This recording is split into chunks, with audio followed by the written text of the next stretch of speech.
Bom dia para todos. O dia tem 24 horas, então mesmo que você está ouvindo a nossa aula de noite, que você tenha um bom dia. E nossa aula de hoje é sobre Parashat Bo e a Ilula do Baba Sali. Baba Sali foi um grande tzadik. Hoje é o dia do Yortzeit dele. Está escrito que no dia que uma pessoa faleceu, ela volta para esse mundo, ela faz um turismo aqui nesse mundo, ela vem visitar o túmulo dela, ela vem fazer aqui um passeio. E nesse dia, essa pessoa, que ele era um grande tzadik, ele tem a capacidade de ajudar todos nós, como ele sempre fez em vida. E por isso, no dia do Yortzeit, se costuma acender uma vela para o tzadik. E vou contar para vocês também, no final da aula, pelo menos uma história que eu tive com ele, com o Baba Sali, uma história pessoal. Eu estava lá em Israel em 1978. Ele morava em Netivot, estudava em Kfar Chabad. E vou contar para vocês no final da aula.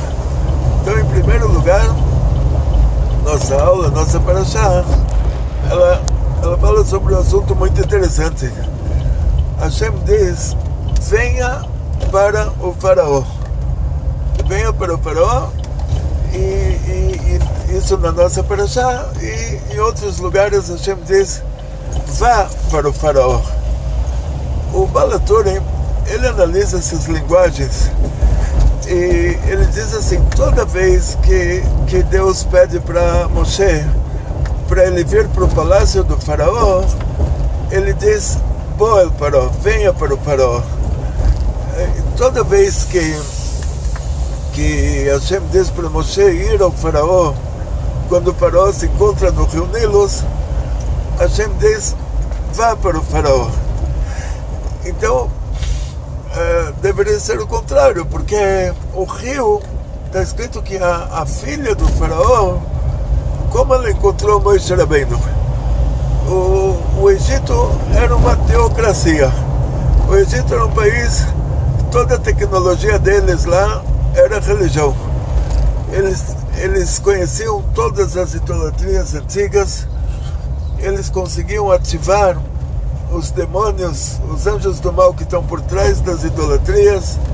Eles tinham benefícios dessas idolatrias.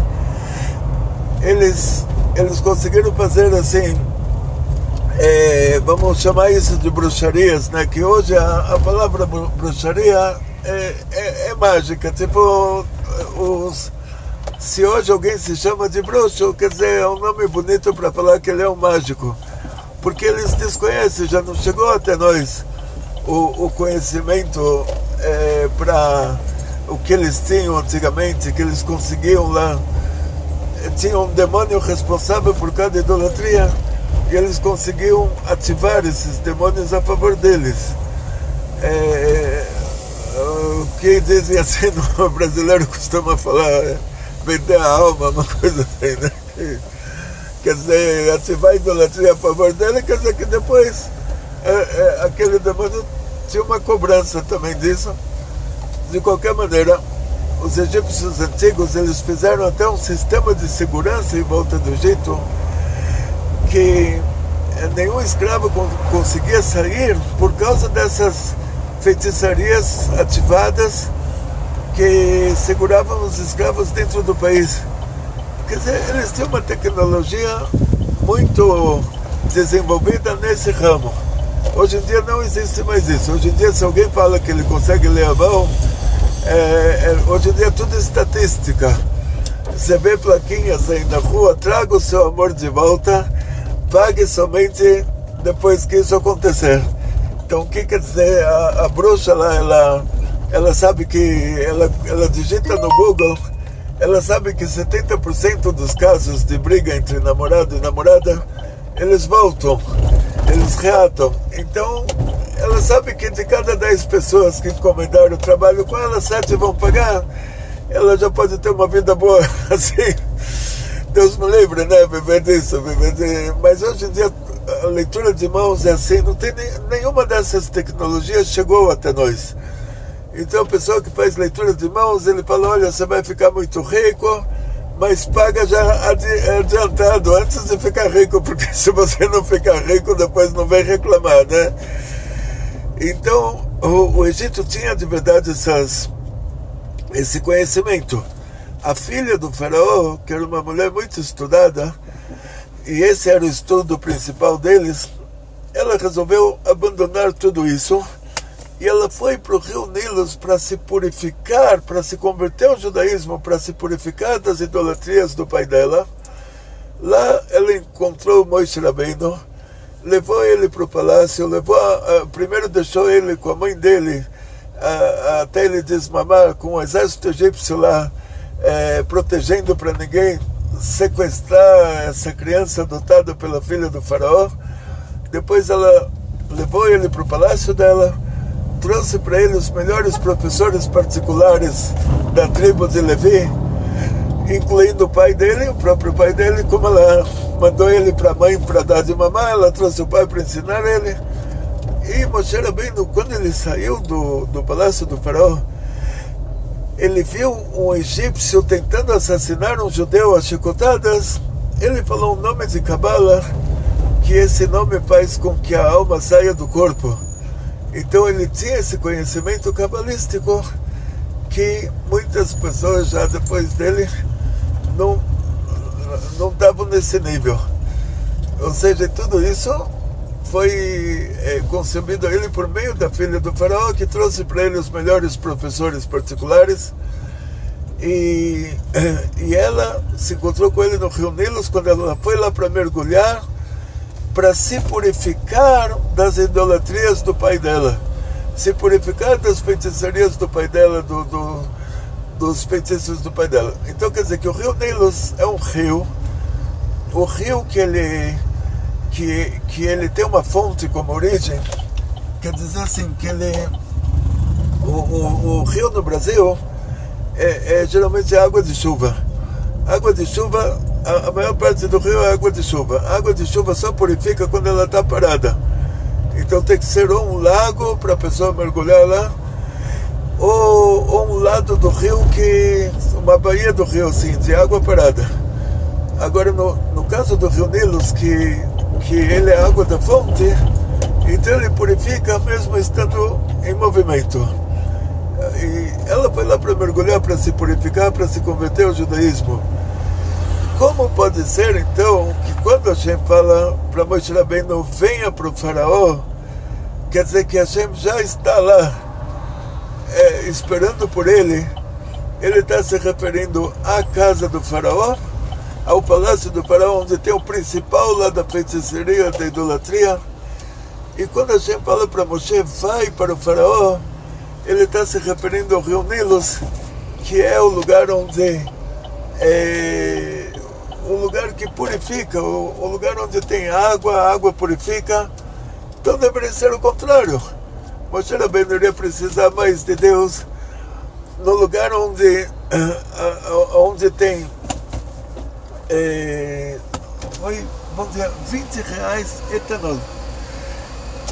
Então a explicação para isso é simples. Desculpa que a gente não tem outro tempo para gravar as nossas aulas, a não ser esse tempo que a gente está viajando, porque o trânsito de São Paulo ele é muito demorado, tipo leva 1 hora de lugar para lugar onde eu dou as aulas. Me consultei com um advogado e uma advogada, doutora Augusta Vitória, doutor Benicendrovitz também, sobre se é permitido gravar as aulas no caminho, e os dois me responderam que se eu não estou segurando o telefone na mão, não tem problema.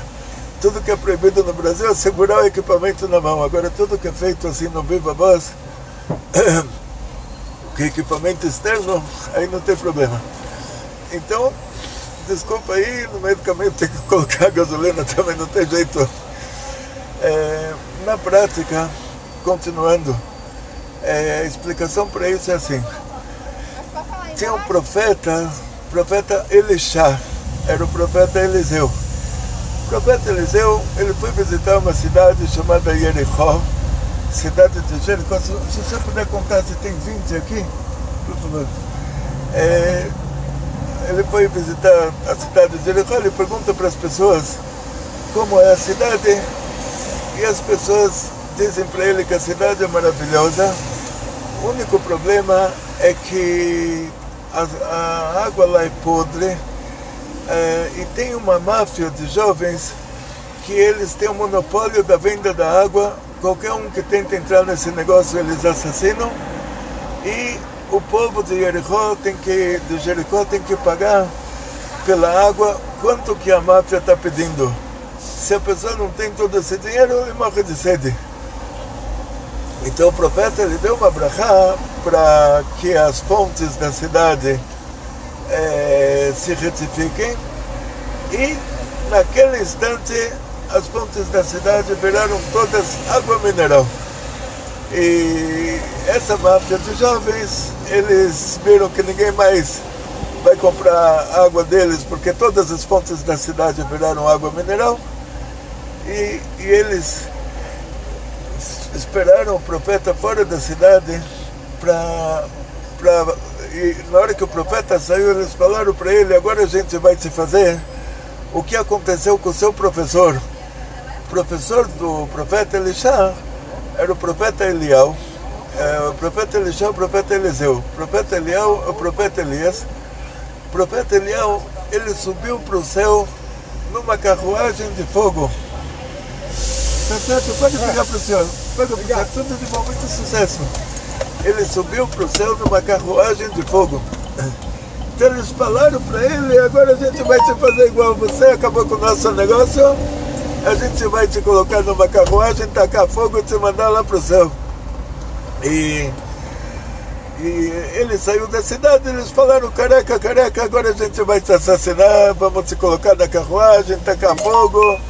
Você fez a gente perder o emprego, agora você vai perder a vida. Ele na hora estava num beco sem saída, iam assassinar ele, e não ia ser a primeira vez que eles fizeram isso. Quer dizer, qualquer um que tentou entrar no negócio deles, eles assassinaram, aqueles jovens assassinos. Então ele amaldiçoou eles com o nome de Deus.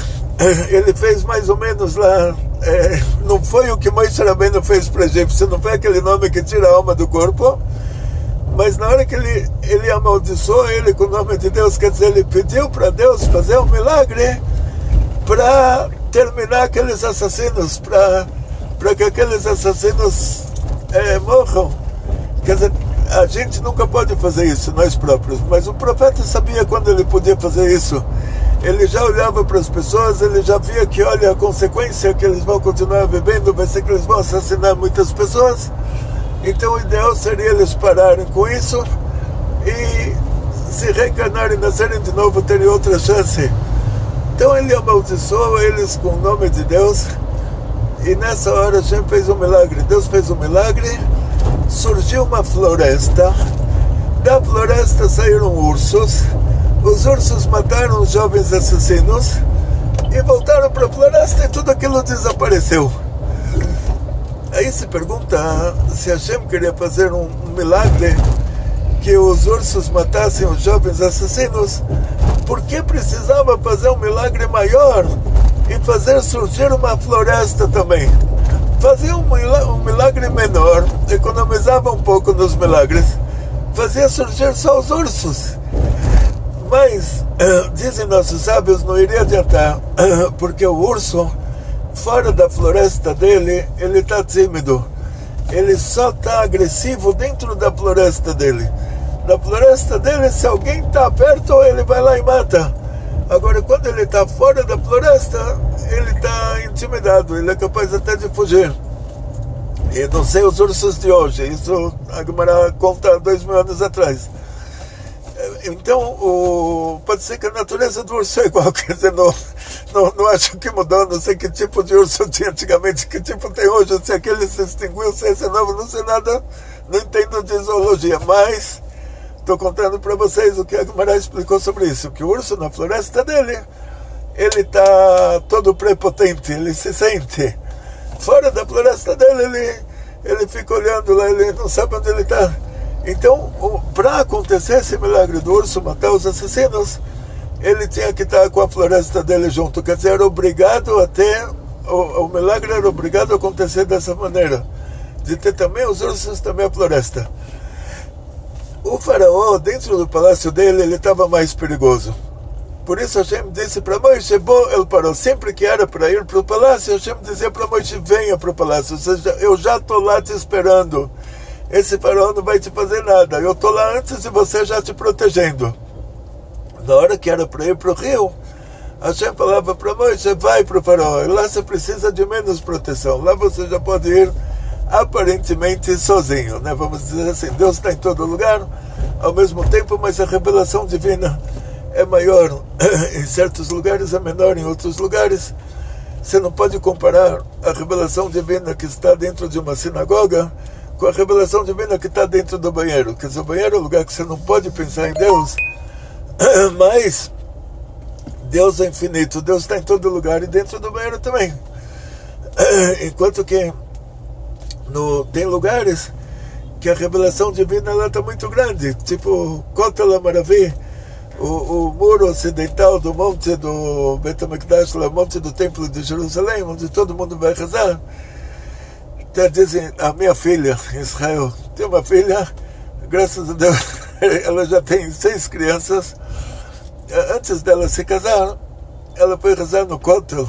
Kotel é um muro, os brasileiros chamam isso de Muro das Lamentações. É o muro ocidental, Kotel HaMaravi, muro do monte do templo de Jerusalém. Ela foi rezar lá antes do casamento.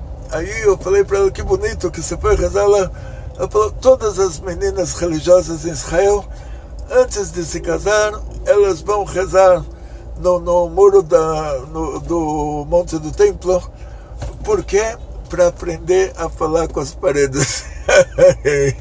Quando elas vão ter um marido, elas vão falar com ele, e homem é homem, né? Homem não presta atenção em cada detalhe como a mulher, então ela já vai aprender a falar com as paredes. De qualquer maneira, vamos voltar para o nosso assunto. Então Hashem dizia para Moshe, venha para o faraó, quando a situação estava mais difícil, então Hashem se revelava mais para Moshe, Hashem protegia ele mais, a revelação divina era maior. Deus já estava lá esperando ele. E Deus falava para ele, vai para o faraó, um lugar como o Rio Nilo, o lugar onde a filha do faraó foi se purificar, um lugar adequado, assim, é um lugar que o próprio faraó, vamos dizer, mesmo que ele estava lá, porque ele falava para todo mundo que ele era Deus, e a prova disso é que ele não precisa ir para o banheiro. Então de manhã ele mergulhava lá no rio para fazer o que ele precisava, as necessidades fisiológicas, e Moshe Rabbeinu pegava ele no flagra, falava, olha, você fala para todo mundo que você é Deus, o que você está fazendo aqui? Então o faraó estava lá meio intimidado. Então lá a proteção divina não precisava ser tão grande, por isso Deus falava para ele, vai para o faraó.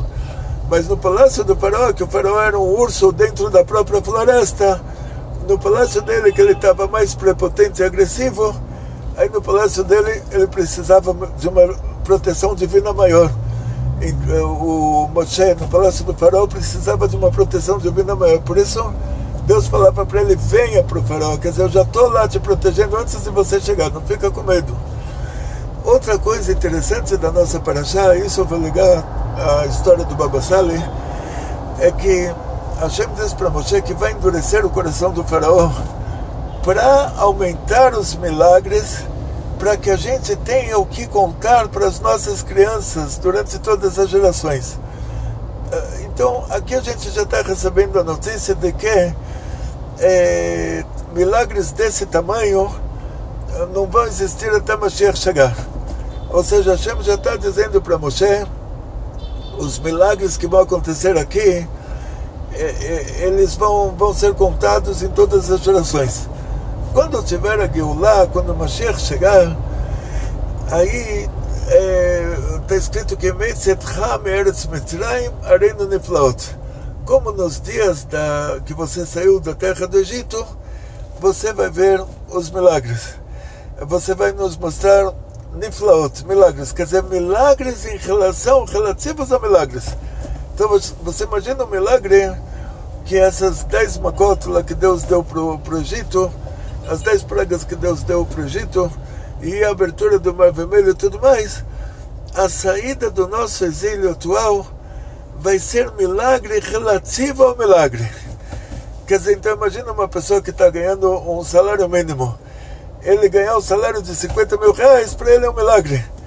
Agora, para ser um milagre relativo ao milagre, ele tem que ganhar 500 mil. Isso numa linguagem aqui de rua de Brasil, né? Se você está ouvindo essa aula em outro país que tem outros critérios, que infelizmente para o brasileiro o milagre é conseguir pagar as contas no fim do mês. Então o milagre maior é sobrar alguma coisa, e o milagre maior ainda já ele não vai mais saber o que fazer com isso. Mas de qualquer maneira, voltamos para o nosso assunto. Hashem já disse para Moshe que vai endurecer o coração do faraó. Se Hashem, ele próprio, vai endurecer o coração do faraó, como pode ser que depois o faraó receba um castigo pelas decisões que ele tomou por ter sido durão?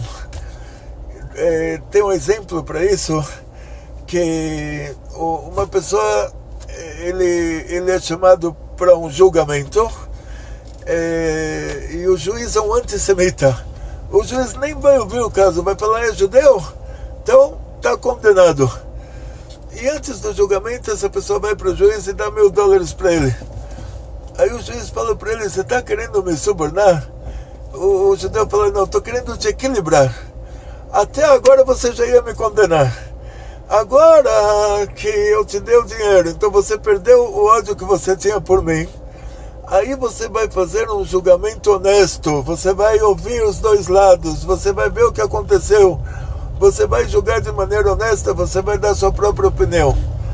Então o que aconteceu com o faraó é assim: na hora que Deus deu uma praga, Deus transformou o rio Nilo em sangue. Nessa hora qualquer pessoa normal vai falar: olha, não tem escolha, vou ter que liberar esse povo, porque olha o que está acontecendo. Então, para que o faraó pudesse dar a própria opinião, aí Deus endureceu o coração dele para equilibrar com a praga. Quer dizer, Deus intimidou ele por meio da praga, desintimidou ele, endurecendo o coração dele, e agora ele pode dar a própria opinião.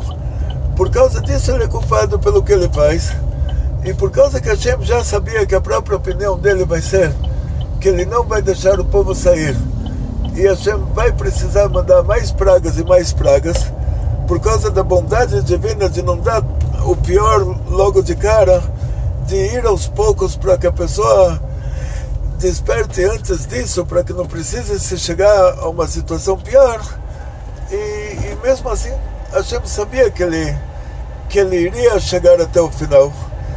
Então Hashem falou para Moshe: olha, vamos aproveitar agora que a situação vai ser assim, que eu vou ter que dar muitas pragas para esse faraó, para vocês terem o que contar para o seu filho, para o seu neto, para o seu bisneto, para o seu tataraneto. Quer dizer que Hashem já falou: quando uma pessoa pergunta por que Deus não fala com o povo da mesma maneira que falava antigamente, você já pode responder isso. Você pode falar: olha, Deus já fez dessa maneira, já deu todas as pragas lá para o faraó, sendo que isso é um grande sofrimento. Então Deus é a essência do bem, e a natureza de quem é bom é fazer o bem. Então Deus não ia fazer isso toda geração. A gente não ia ficar escravizado toda geração e ter que sair de cada país dessa maneira. Então Deus já fez todos esses milagres lá, e a gente já tem o que contar para os nossos filhos. Não precisa toda geração a gente sofrer de novo e passar por isso de novo. Agora, por outro lado, Deus continua se revelando por meio dos tzadikim. E aí entra as histórias dos tzadikim, que é um bônus para nós. Deus não precisava mais se revelar depois disso. Ele falou para Moshe, olha, vamos aproveitar que o faraó é um durão, a praga não está intimidando ele, eu vou endurecer o coração dele, aí ele vai dar a verdadeira opinião dele, que é de não te deixar sair com o povo de Israel do Egito. Eu vou ter que dar mais pragas para o Egito. Então vamos aproveitar isso já para dar todas as pragas aqui, e de agora até a Geulah, que lá os milagres vão ser 500 vezes maiores, de agora até a Geulah não vamos mais precisar passar por isso.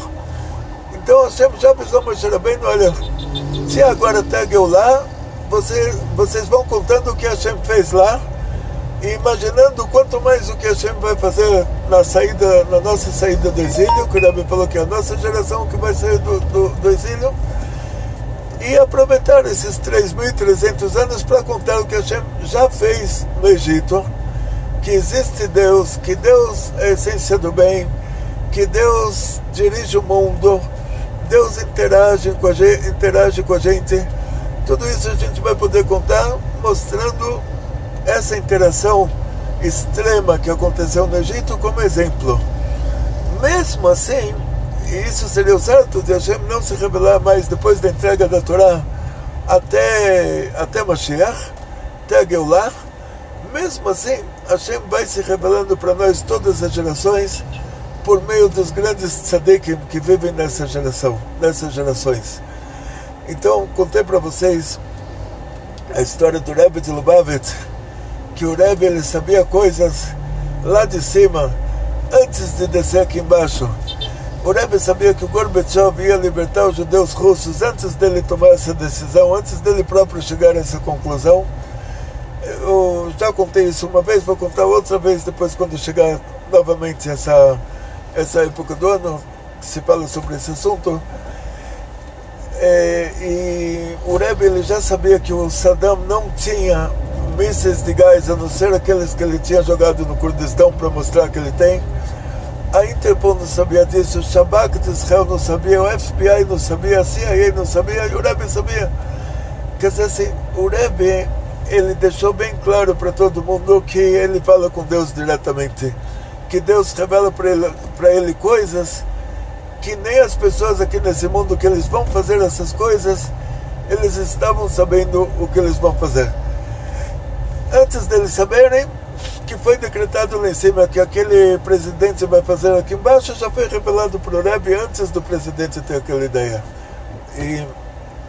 Então, na prática, vou contar para vocês uma história. Eu vi isso com meus próprios olhos. Eu fui para Yeshiva em 1978. Meu pai me levou para o aeroporto de Viracopos. Eu me lembro que no caminho tinha uma música no rádio, 90 milhões em ação, pra frente Brasil do meu coração. Então, o Brasil tinha 90 milhões de habitantes. Hoje tem 210 milhões. Então você imagina, o Brasil tinha 90 milhões de habitantes em 1978, antes da maioria de vocês que estão ouvindo a nossa aula terem nascido. Meu pai me levou para Viracopos, lá para o aeroporto, e eu ia agora para Israel, e naquela época não tinha ainda, o aeroporto internacional era em Campinas, era em Viracopos, e quando eu cheguei na Yeshiva, meu pai me escreveu uma carta, levava 2 semanas para chegar lá. Eu escrevi a resposta, tinha que colocar selinho, que é por avião, senão ia por navio. Levava 2 semanas para voltar a resposta para o Brasil. A carta ia por peso, se pagava uma fortuna. Até que depois de 3 anos, o meu pai me escreveu uma carta, falou, olha, estamos com muitas saudades de você, vamos te mandar uma passagem para você vir visitar a família no Brasil. Eu estava no meio dos estudos, eu fui para o Rosh Yeshiva conversar com ele sobre isso. Tinha 2 vezes que eu fui conversar com o maior rabino da Yeshiva. Uma vez é que eu encontrei lá uma biblioteca empoeirada. Na biblioteca empoeirada tinha um armário empoeirado, no armário empoeirado tinha um livro empoeirado. Eu tirei a poeira daquele livro, eu vi que era um livro de Cabala muito pesado, muito assim, daqueles fortes. Eu limpei bem o livro e eu vi que já há muito tempo ninguém tinha aberto esse livro. E eu levei esse livro para o Rosh Hashanah e falei para ele: olha, será que você me deixaria estudar esse livro? O Rosh Hashanah me perguntou: você já leu um jornal alguma vez na vida? Eu falei: sim. Você viu o trem que descarrilhou, o avião que caiu, o navio que afundou, o ônibus que tombou, quantas pessoas morreram? Você viu isso no jornal? Eu falei: bem. Você ficou deprimido, traumatizado? Eu falei: não. Aí ele me disse: isso é sinal de que você não tem um pingo de sensibilidade. Então qualquer coisa que você estudar vai entrar por aqui, sair por aqui. Se não tem um pingo de sensibilidade, então não importa o que você estudar, não se preocupa, pode estudar esse livro, qualquer outro livro, você não vai, nada vai te afetar, né? Aí eu entendi que as pessoas que faziam erros quando eles estudavam livros de Cabala, eles faziam um erro de avaliação por falta de orientação. Eles eram grandes talentos, mas não tinha quem orientasse em relação a essa matéria. Então a pessoa que fazia um erro, por causa que ele se importava com aquilo, ele não era uma pessoa superficial, que ele lia aquilo como se ele estivesse lendo o jornal, eles acabavam, Deus me livre, enlouquecendo por causa de certas coisas. E o Rosh Hashanah falou: no nosso caso a gente já não enlouquece mais, nós somos todas pessoas muito superficiais. A resposta que ele me deu, ele dava para todo mundo. Ele quis dizer: hoje em dia todo mundo é tão superficial que se a gente estuda um livro de Cabala e não entende alguma coisa, isso não vai afetar a gente como afetaria antigamente. Mesmo que nós também não temos orientação em relação a isso, mas a gente é mais superficial. A gente lendo esse livro ou não lendo é como se não tivesse lido.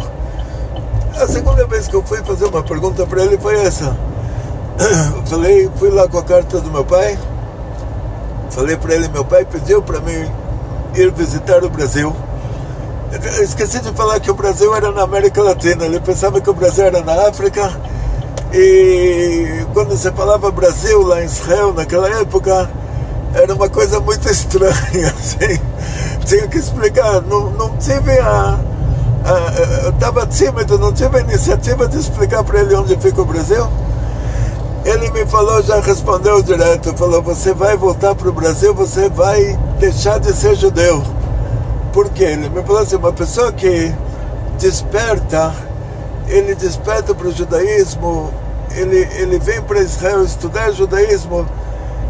Enquanto ele está nesse despertar, ele pode aproveitar. É tipo um carro que você deu a partida, você virou a chave e deu a partida. Agora a chave não fica virada o tempo todo, senão a ignição ela quebra. Quer dizer, você vira a chave uma vez, você coloca ele na primeira marcha uma vez, depois ele começa a viajar sozinho, até você desligar. Então ele imaginou assim: eu voltando para o Brasil, ficando muito tempo aqui, o meio ambiente, qualquer lugar que você estiver muito tempo, até você vai passar as férias em algum lugar, você volta todo calmo, porque você ficou muito tempo lá, o meio ambiente de lá te influenciou. Se você ficasse muitos anos lá, você virava o que aquelas pessoas são. Então ele falou assim: você vai voltar para o Brasil, você vai deixar de ser judeu, você vai virar o que eles são lá. Ele não sabia o que eles eram lá, mas ele imaginou que o Brasil não era um país conhecido no judaísmo internacional. O Brasil sempre foi uma microcomunidade, não se fazem conversões ao judaísmo aqui. O Brasil é uma microcomunidade. Então ele imaginou isso: voltando para cá ia deixar o judaísmo. Ele estava certo, porque qualquer pessoa, depois de estudar no Yeshiva, voltando para morar com os pais que não são religiosos, que não cumprem o judaísmo, vivendo num país que não se cumpre o judaísmo, depois de algum tempo dizem até sobre aqueles 3 tzadikim, Hanania, Mishael e Azaria, que o Nabucodonosor falou para eles: ou vocês pulam, ou vocês se prostram na frente da minha estátua, ou vocês vão pular no estádio de fogo. Lá eles fizeram estádio de fogo. Ou vocês vão se prostrar na frente da minha estátua, ou vocês vão ser jogados no estádio de fogo. Eles não se prostraram na frente da estátua, eles foram jogados no estádio de fogo, e aconteceu um milagre. Se revelou lá um anjo, o anjo Gabriel. Os 3 lá, eles estavam dentro do fogo e não aconteceu nada para eles. Eles não se queimaram, eles não ficaram sufocados, não aconteceu nada, saíram de lá intactos. Quando o Nabucodonosor, ele contou essa história para o profeta Daniel, ele fala: olha, eu joguei 3 e eu vi 4, e a face do quarto era como a face do Bar Elohim, lá do anjo. Uma história que eu vou contar em outra oportunidade, de onde o Nabucodonosor tinha visto um anjo, né, que ele estava no exército do Sanherib, que era o rei da Assíria quando ele era jovem. Isso é outra história, mas vamos voltar para essa história mesmo. A Gemara diz que se esses 3 tzadikim, Hanania, Mishael e Azaria, se no lugar do Nabucodonosor ter falado para eles: ou vocês se prostram na frente da estátua, ou eu jogo vocês no fogo, ele fizesse de outra maneira, eles falassem: agora a gente vai te dar chicotada até o dia que vocês se prostrarem na frente da estátua, ia chegar um dia que eles não iam aguentar mais, eles iriam se prostrar na frente da estátua. Assim diz a Gemara. Com todos nós acontece isso. Se o teste é feito de uma vez, falo para ele: olha, ou vai o racha, vamos dizer assim no português. Então a pessoa ou vai o racha, tá bom.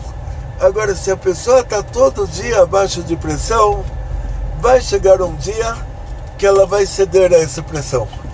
Isso que o Rosh Hashiva me falou. Você vai voltar para o Brasil, no começo você vai continuar judeu religioso, vai chegar o dia que você vai deixar de ser um judeu religioso. Você vai acabar cedendo à pressão social. Ele estava certo.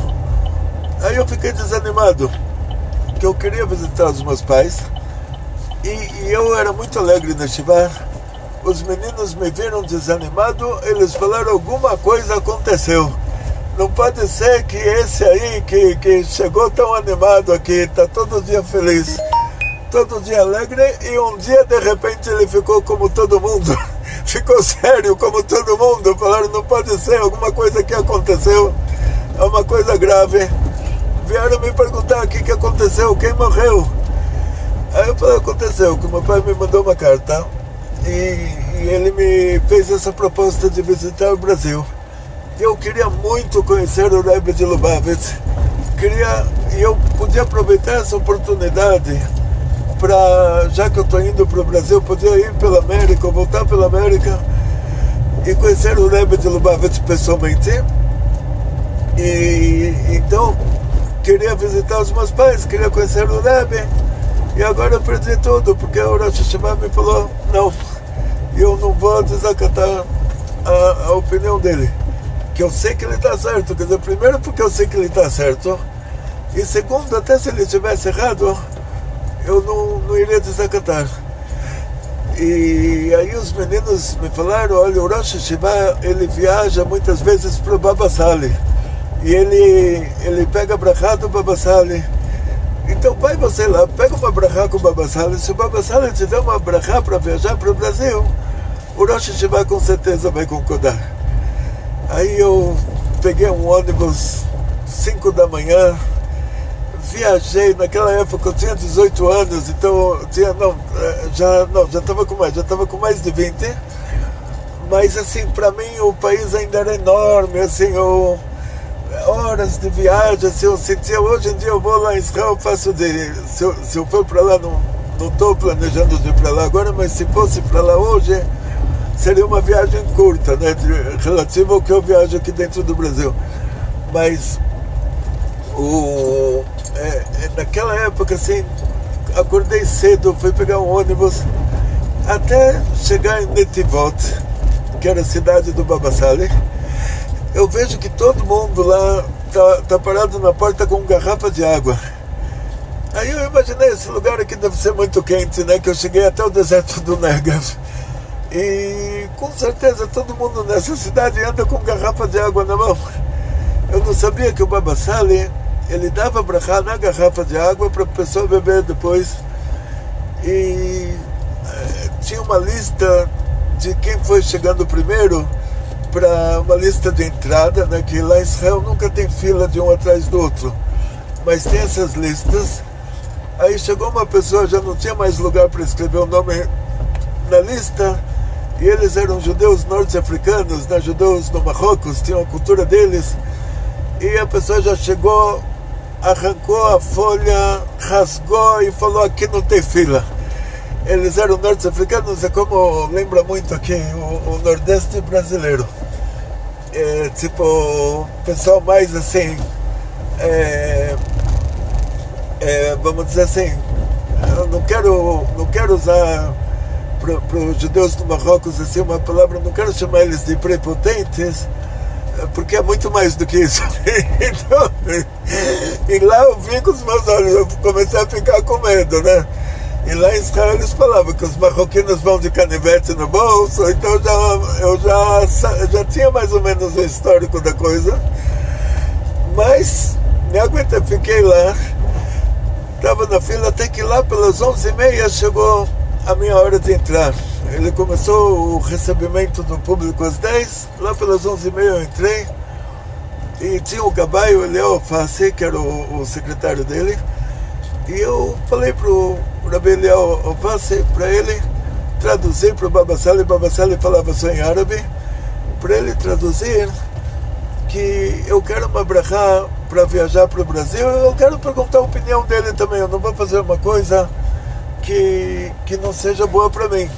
Quem sou eu para decidir o que é bom para mim? Eu preciso de uma orientação de alguém que sabe melhor do que eu. Ele pediu para ele Fassi trancar a porta, parou o recebimento do público, me deu um lechai, me encheu um copo, ele tinha aqueles copos compridinhos assim, me encheu de arak. Arak era tipo uma vodka do norte da África, uma vodka árabe, uma anisete se chamaria aqui no Brasil. Me encheu o copo, aquilo era pelo menos uns 45 graus de álcool. Pediu para mim falar um lechai. Ele olhou para cima, ele começou a falar: Abraham Avinu, vou até parar o carro agora que eu fico emocionado. Na hora que eu me lembro disso, eu tenho medo de entrar no poste. Então, olha, até vou desliguei o carro agora. Então ele olhava para cima e falou: Abraham Avinu. E chegou uma hora que ele abriu os olhos, ele está vendo alguém. Eu tô só ele e eu lá, os marroquinos estavam chutando a porta e berrando, e o Eliel Fassi estava tentando segurar eles lá. É uma cultura do norte da África, naquela época a cultura era assim, hoje os filhos já são mais delicados, né? Mas então o Eliel Fassi estava lá tentando segurar o público, e o Baba Sali, ele abre os olhos, ele começa a falar com alguém em árabe, e começa a fazer perguntas em árabe, contar uma história. Ele conta, ele pergunta, e depois ele me enche o copo de novo.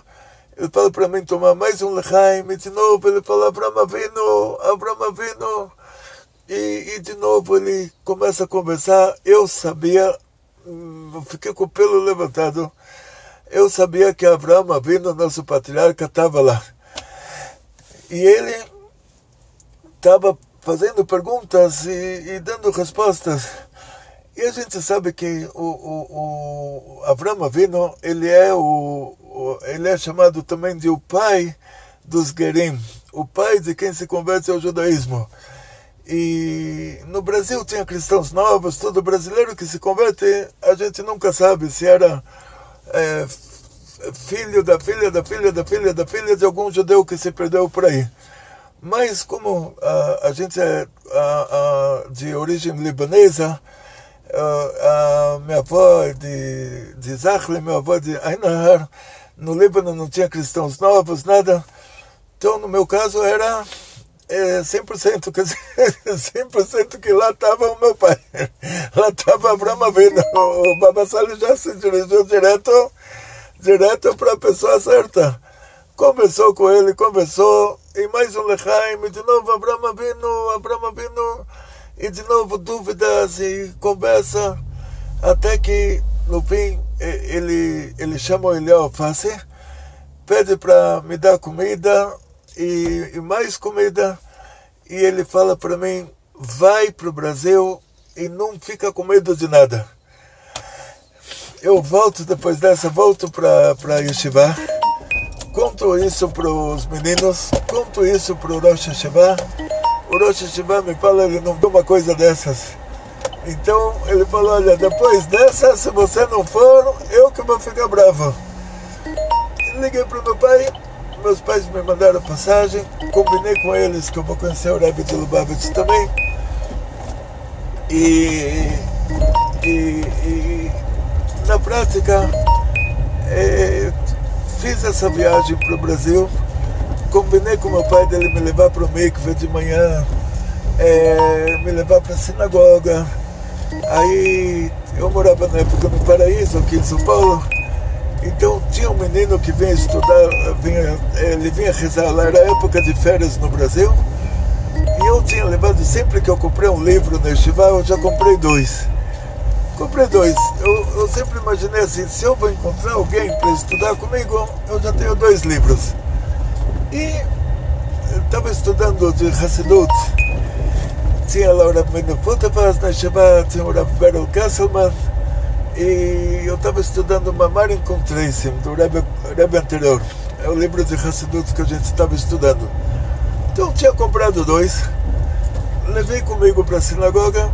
Tinha um menino que ia rezar lá, ele não era muito religioso, ficava lá um pouco depois da reza. Eu falei: olha, eu estou de férias aqui, você está de férias também?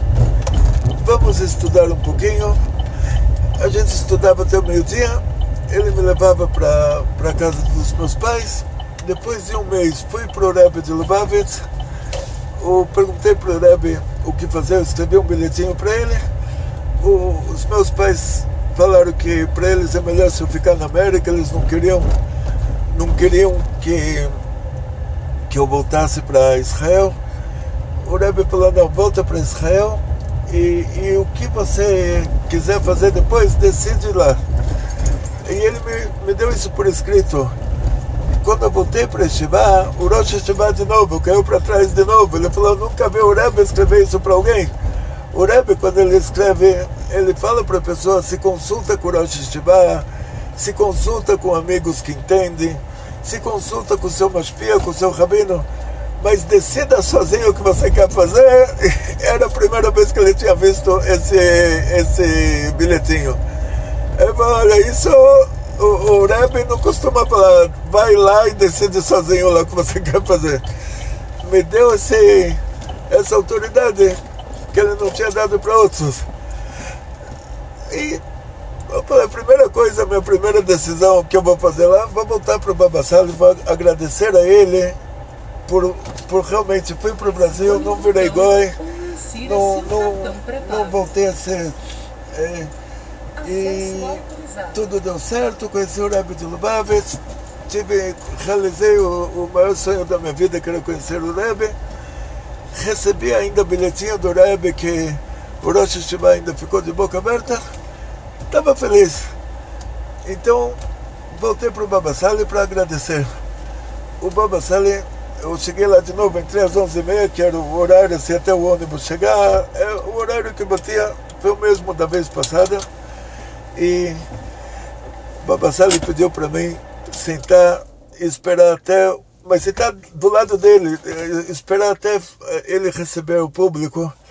E cada pessoa que entrava era uma história lá. Eu vi o que é um tzadik. Quando ele recebe o público, é só um tzadik mesmo que consegue fazer o que ele fez. Aí ele ia orientando, ia dando orientações e bênçãos, orientações e bênçãos, orientações e bênçãos. Aquela comunidade era norte-africana, então eles falavam árabe. uma palavra ou outra. Me lembro de casa, minha mãe, quando ficava com medo, ela falava, Shanta, Shanta, Abdi, Abdi, assim, cuida da moça, olha, assim, poucas palavras em árabe eu ouvia da minha mãe, mas lá eu entendi um pouco, porque o árabe hebraico, o árabe é derivado do aramaico, o aramaico é derivado do hebraico original. Deus criou o mundo em hebraico. As primeiras 10 gerações do Adão e Eva até a Arca de Noé falaram hebraico. Depois, com a Torre de Babel, Hashem fez um milagre que o anjo Gabriel desceu, fez eles falarem 70 línguas.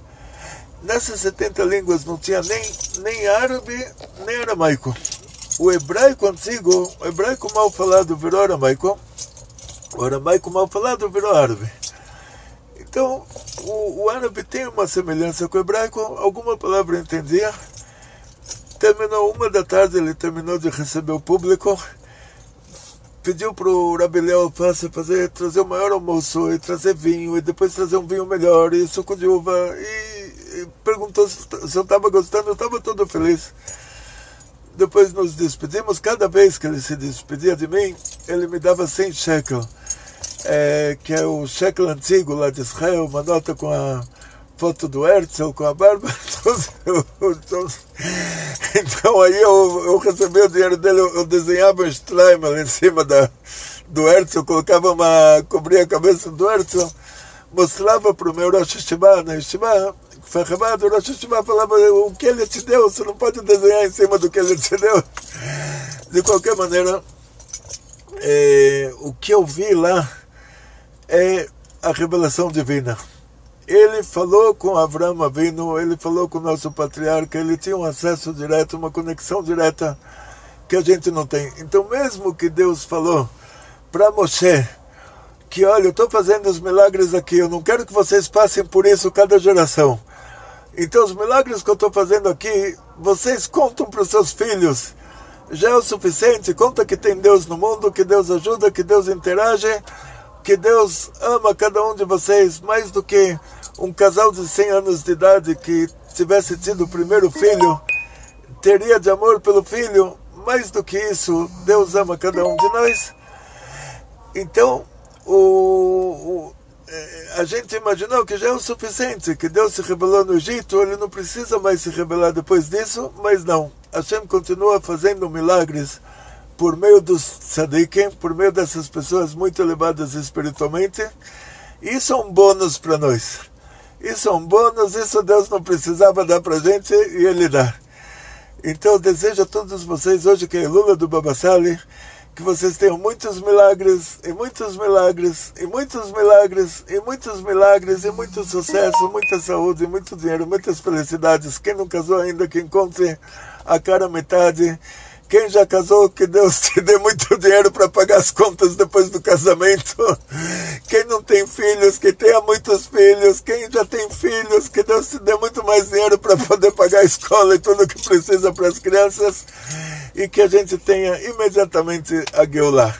Muito amor e carinho em casa, muito Shalom Bait, muito sucesso, muita saúde, muito dinheiro, muitas felicidades. Arbe, arbe, arbe, atzlacha. Atzlacha, abriut, parnassá, beshefa, be Mashiach now. Kol tov.